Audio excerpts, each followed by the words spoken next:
শহীদ doctor মিলনের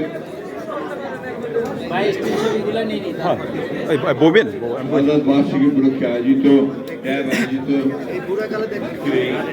আলোচনা সভার সম্মানিত সভাপতি, 90-এর গণ অভ্যুত্থানের যাকে আমরা সবসময় যে মহানায়ক হিসেবে চিহ্নিত করে এসেছি, তৎকালীন ডাকসু ভিপি আমানুল্লাহ আমান, মঞ্চে উপস্থিত আছেন চিকিৎসক সমাজের অন্যতম ত্যাগী ডক্টর সালাম সহ দেশের বরেণ্য চিকিৎসকবৃন্দ, র্যাবের কেন্দ্রীয় নেতৃবৃন্দ, প্রিয় ভাই ও বোনরা, আমাদের আমরা যখনই আমাদের পূর্বসূরি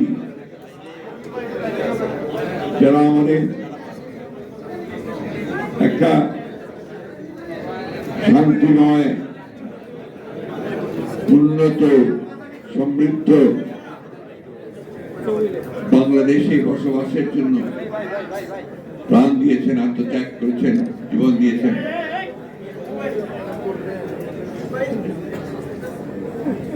তাদের কথা যখন আমরা স্মরণ করি, আমরা স্বভাবতই তাদের সেই কাজগুলো, তারা কি কারণে জীবন দিয়েছেন সেগুলো মনে করার চেষ্টা করি। ডক্টর মিলন সেই মানুষগুলোর একজন,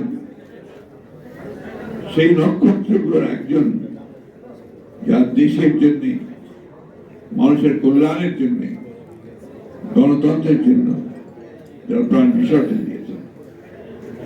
আমি তার প্রতি গভীর শ্রদ্ধা জানাচ্ছি, মাগফিরাত কামনা করছি। আল্লাহ তাআলা তাকে যেন নেক নসিব করেন, আল্লাহ তার কাছে সেই দোয়া চাইছে। আপনারা যদি এইভাবে অসভ্যের মতো আচরণ করেন, তাহলে তো আমাদের পক্ষে বক্তৃতা করা সম্ভব না।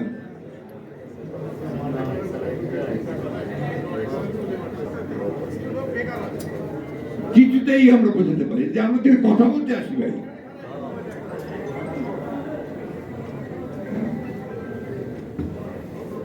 সেই ডক্টর মিলন বাংলাদেশের একজন শহীদ নক্ষত্র।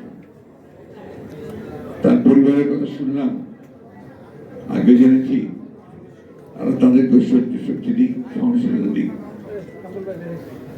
যে পরিবার তার সদস্য হারায় সেই বোঝে তার ব্যথা। জাতির আহ্বান হয়েছে, তার আত্মত্যাগের মধ্য দিয়ে বড় পরিবর্তন সূচিত হয়েছে এবং স্বৈরাচার চলে গিয়ে গণতান্ত্রিক ব্যবস্থা ফিরে আসার সুযোগ আছে। এই বিষয়টা আমাদের একটু লক্ষ্য করা দরকার। প্রতিবার বাংলাদেশে কিছু তরুণ, কিছু যুবক, কিছু মানুষ প্রাণ দিচ্ছে দেশের পরিবর্তনের জন্য, কল্যাণের জন্য, কখনো তার স্বাধীনতার জন্য, কখনো গণতান্ত্রিক অধিকার ফিরে পাওয়ার জন্য, কখনো তার ভোটের অধিকার ফিরে পাওয়ার জন্য প্রাণ দিচ্ছে। তারপরে সেই সুযোগ সৃষ্টি করছে। যেমন এখন এই মুহূর্তে বাংলাদেশে একটা নতুন সম্ভাবনার সৃষ্টি হয়েছে, নতুন সুযোগ সৃষ্টি হয়েছে, যে বাংলাদেশের মানুষেরা গণতান্ত্রিক ব্যবস্থার জন্য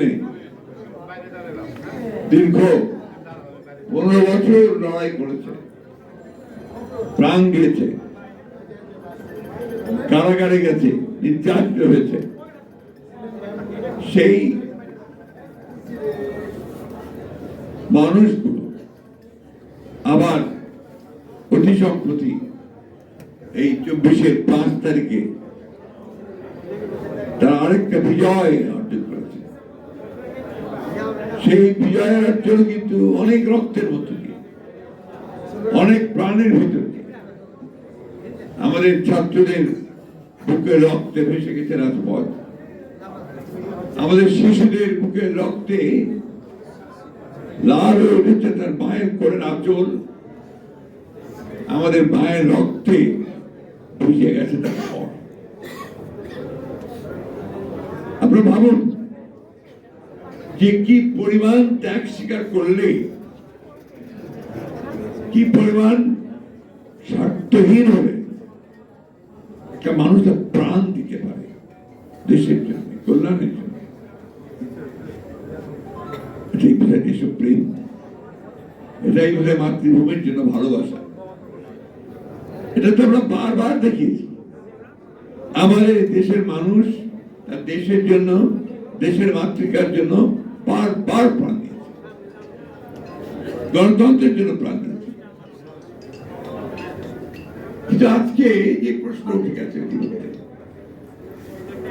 যে প্রাণ যে দিল, এত যে গেল, এত যে দিলাম আমরা,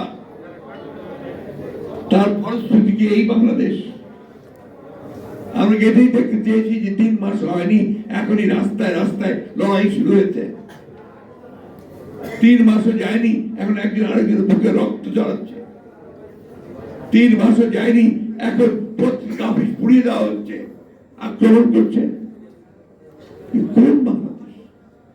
আমরা কি 5 তারিখের আগেই বাংলাদেশকে চিনতাম? তারা আজকে কেন এই ভয়াবহ বিভাজ্যতা, আজকে কেন এই ভয়াবহ হিংসা, আজকে কেন এই ভয়াবহ অস্থিরতা? কোথায় সমস্যাটা, কোথায়? আমি প্রসঙ্গ আপনাদের সামনে এই জন্য তুলছি যে আপনারা এখানে এই সমাজের শ্রেষ্ঠ লোকগুলো বসে আছেন। আপনার ছাত্র জীবনে শ্রেষ্ঠ ছাত্র ছিলেন, আপনার কর্মজীবনে শ্রেষ্ঠ, আপনারা আমাদের মানুষের কাছে, সাধারণ মানুষের কাছে আপনারা দেবতা, আপনার চিকিৎসক। তাদের সামনে এই প্রশ্নটা আমি তুলছি। আর কত এই বিভাজন নিয়ে, আর কত এই ঘৃণা নিয়ে আমরা বাংলাদেশকে টেনে উপরে তুলবার চেষ্টা করব? বারবার টেনে তোলা হবে, আবার পড়বে ঘৃণা দিয়ে, মিথ্যা দিয়ে, দানবীয় শক্তি দিয়ে, আবার উঠবে, আবার ফেলবে। আমি কথা আজকে এই জন্যই বলছি যে মিলন যে প্রাণ দিয়েছিল, এখানে আমরা সবাই অনেক গুণগান করলাম, অনেক কথা বললাম। যারা এখানে আছেন তারা অনেকে তার সঙ্গে সরাসরি যুক্ত ছিলেন এই আন্দোলনের সঙ্গে। আমাদের কিন্তু দুর্ভাগ্য, দেখেন আমাদের ব্যর্থতা যে আমরা মিলনের সেই রক্ত ত্যাগ, আত্মত্যাগ, তা কিন্তু আমরা সত্যিকার অর্থে বাস্তবে রূপ দিতে পারিনি। কত সালে সেটা? 90 প্রাণ দিয়েছিল ভোটের অধিকারের জন্য, স্বৈরাচার দূর করার জন্য। আর আজকে এই 24-এ আবারও আমাকে ওই ভোটের অধিকারের জন্য চিৎকার করতে হচ্ছে। ভোটের আইরনি। কোন জাতি আমরা? কোন জাতি? এই কথাগুলো কি আপনারা কখন নিজেকে জিজ্ঞেস করেন? এবার তো সুযোগ এসেছিল সবাই মিলে একসাথে একজোট হয়ে আমরা একটা পরিবর্তন নিয়ে আসি।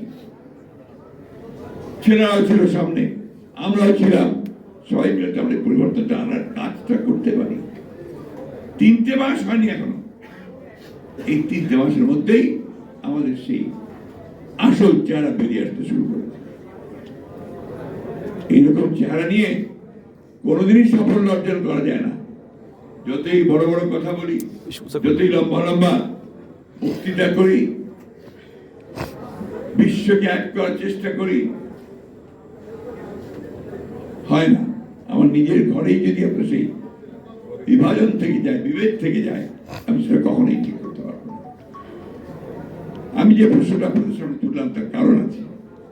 আমি এই কয়েকটা দিনে আমরা খুব চিন্তিত, উদ্বিগ্ন, ভয়াবহভাবে। আপনি চিন্তা করতে পারেন ধর্মকে কেন্দ্র করে কি উন্মাদনা শুরু হয়েছে বাংলাদেশে? আপনি চিন্তা করতে পারেন যে মুক্ত স্বাধীন মিডিয়ার জন্য, প্রেসের জন্য, সংবাদ মাধ্যমের জন্য আমরা এতদিন লড়াই করলাম, তারা অফিস পুড়িয়ে দিচ্ছে। এই বাংলাদেশ ছবি আমি দেখতে চাই না, আমি অন্তত চাই না। আর কি উন্মাদনা, কিছু সংখ্যক মানুষ আছেন আপনাদের সোশ্যাল মিডিয়া, আমি দেখি না সহজে, যখন দেখি আতঙ্কিত হতো, পুড়িয়ে দাও, জ্বালিয়ে দাও, এই ধরনের কথা রাখা হচ্ছে। সেখানে চিন্তা করতে পারে কোন জায়গায় নিয়ে যাচ্ছে বাংলাদেশকে। আমরা কি বুঝি আমাদের ভয়টা কোথায়? আমরা কি বুঝি আমাদের আতঙ্কটা কোথায়? আমরা কি বুঝি আত্মাই কোথায় ছুরি নিয়ে দাঁড়িয়ে আছে আমাদের পেছনে? বুঝি না। বুঝলে আজকে এই সমস্ত দায়িত্বহীন ইরেসপন্সিবল কথাবার্তা আমাদের মুখ দিয়ে বেরোত না।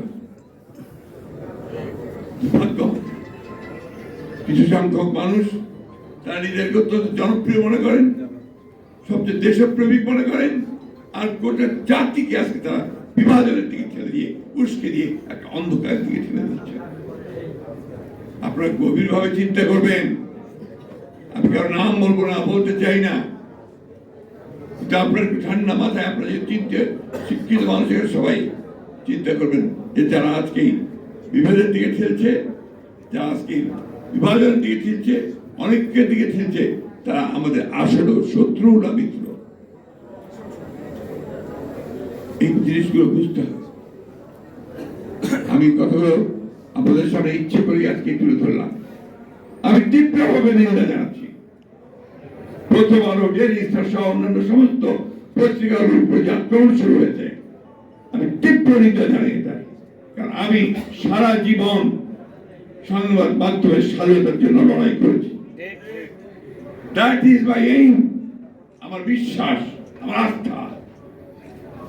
গণতন্ত্র মানে কি? যে আপনি আপনার কথা বলবেন, আপনার সঙ্গে আমি একমত না হতে পারি, কিন্তু আপনার মত প্রকাশের স্বাধীনতাকে আমি আমার জীবন দিয়ে রক্ষা করব। That is democracy. আপনি এক ফ্যাসিস্টকে উৎখাত করেছেন, কারণ সে আমাদের গলা টিপে ধরেছিল, সে আমাদের মেরে ফেলছিল, কথা বলতে দিত না, ভোট দিতে দিত না, হত্যা করেছে, নির্যাতন করেছে। আবার এখন আরেক টাকাটা আছে যে ওকে বলতে দেওয়া যাবে না, ওকে কথা বলতে যাবে না, ওকে নিশ্চিত করো। হাউ ডু ইউ জাস্টিফাই ইট? কি করে করবে? আপনারা বলেন এইভাবে একটা সমাজকে এগোতে পারে? এখানে সাধারণ মানুষ চিন্তা করেন, সে কোনটা নেবে, এদিকে যাবে না ওদিকে যাবে, তাকে বিভ্রান্ত করছি কেন আমরা? এবং দুঃখজনক ব্যাপার কি জানেন, অত্যন্ত উচ্চ শিক্ষিত, অত্যন্ত জনপ্রিয় ব্যক্তিদের মধ্যেই আজকে সব কথা শুনতে পাচ্ছি। আমি 14-15 বছর ধরে লড়াই করছি, বহুবার জেলে গেছি, যে কোনো সময় আবারও জেলে যাওয়ার জন্য প্রস্তুত আছি, কিন্তু আমি এই বাংলাদেশ দেখতে চাই। আমি যা বিশ্বাস করি, আমার দল যা বিশ্বাস করে, আমি সেই কথা আমার প্রাণ জ্ঞান আমি বলবো। আমি বিশ্বাস করি লিবারেল ডেমোক্রেসিতে, উদারপন্থী গণতন্ত্রে। আমি বিশ্বাস করি মানুষের স্বাধীনতায়, বাক স্বাধীনতায়, ভোটের স্বাধীনতায়। আমি এটা শেষ মুহূর্ত পর্যন্ত করবো। আমি জানি আমাকে আপনার অনেকে অনেক কিছু বলে, আমি এতটুকু সেই চিন্তা করি না। কারণ আমরা রাস্তায় থেকে লড়ে লড়ে আমরা এই জায়গায় আসছি। সময়ের সুবিধা মতো পালিয়ে যাই না, আমরা সামনেই দাঁড়াই, লড়াই করি। তো আমরা যারা লড়াই করি, আমরা কিছুতেই গিভ আপ করবো না। আমরা আমাদের যে লক্ষ্য, উদারপন্থী বাংলাদেশ, গণতান্ত্রিক বাংলাদেশ, মানুষের অধিকারকে রক্ষা করা বাংলাদেশ, সেই বাংলাদেশকে আমরা ইনশাআল্লাহ প্রতিষ্ঠা করবো। তত্ত্বাবধায়ক সরকারের উদ্দেশ্যে একটা কথা বলতে চাই। ইন্টারিম গভর্নমেন্ট, এই ইন্টারিম গভর্নমেন্ট কিন্তু কেন দয়ার দান নয়, দয়া করে করেনি এটাকে এই দেশের ছাত্র জনতার রক্তের উপর দিয়ে এই ইন্টারিম গভর্নমেন্ট তৈরি করা হয়েছে। সুতরাং এই গভর্নমেন্টের দায়িত্ব হচ্ছে সেইটাকে স্বীকার করে নিয়ে পুরোপুরি এই দেশের জনগণের যে মূল লক্ষ্য গণতান্ত্রিক রাষ্ট্রের, সেই লক্ষ্যে যাওয়াটাই তাদের জন্য সর্বোত্তম বলে আমরা মনে করি। আরেকটা কথা বলতে চাই, এটা পরিষ্কারভাবে বলতে চাই, এটা হচ্ছে যে যারা দায়িত্বে রয়েছেন, তত্ত্বাবধায়ক সরকারের দায়িত্বে রয়েছেন, তারা এমন কোনো কথা বলবেন না দয়া করে যা জনগণের মধ্যে বিভ্রান্তি সৃষ্টি করবে। এই কথাগুলো এই জন্যই বললাম, আজকের এই সভা এটা অত্যন্ত শিক্ষিত মানুষদের সভা। এখানে আপনারা আমার এই জিনিসগুলো ভাববেন, চিন্তা করবেন। আমাদের জীবনের শেষ অংশে চলে এসেছি আমরা একেবারে জীবন সায়ান্নে, এই সায়ান্নে হিসেবে আপনাদেরকে বলতে চাই, যদি আপনারা আপনাদের দেশকে রক্ষা করতে চান, আপনাদের স্বাধীনতাকে রক্ষা করতে চান, আপনাদের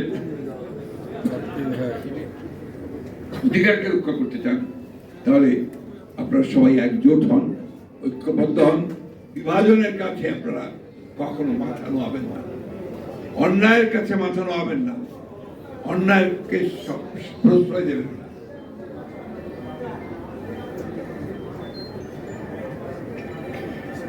ডাক্তার মিলনের প্রতি আমার গভীর শ্রদ্ধা জানাচ্ছি। জাতি তাকে কখনো ভুলবে না, ভুলতে পারে না। এবং আমাদের যতজন তরুণ প্রাণ যারা বিভিন্ন সময় দেশের পরিবর্তনের জন্য, কল্যাণের জন্য প্রাণ দিয়েছেন, তাদের প্রতি আমার শ্রদ্ধা জানাচ্ছি এবং তাদের প্রতি আমার চরম কৃতজ্ঞতা জানাচ্ছি। আসুন আমরা ডক্টর মিলন যে কারণে প্রাণ দিয়েছেন তাকে স্মরণ করে সেটাকে বাস্তবায়িত করার লক্ষ্যে সুখী সমৃদ্ধ বাংলাদেশ, শহীদ প্রেসিডেন্ট জিয়া রহমান যে জন্য প্রাণ দিয়েছেন, একটা স্বাধীন সার্বভৌম বাংলাদেশ, দেশের স্বাধীন আজকে যে কারণে তীরে তীরে ভুগছেন 6 বছর ধরে কারাগারের অন্ধকারে, একটা গণতান্ত্রিক বাংলাদেশ। তারেক রহমান সাহেব আজকে দীর্ঘ বছরের পর বছর ধরে প্রবাসে নির্বাসিত হয়ে দিন কাটিয়েছেন, তার প্রতি শ্রদ্ধা রেখে আসুন আমরা সেই গণতন্ত্র এবং গণতন্ত্রকে প্রতিষ্ঠা করার জন্য আমরা ঐক্যবদ্ধ হয়ে লড়াই করি। ধন্যবাদ।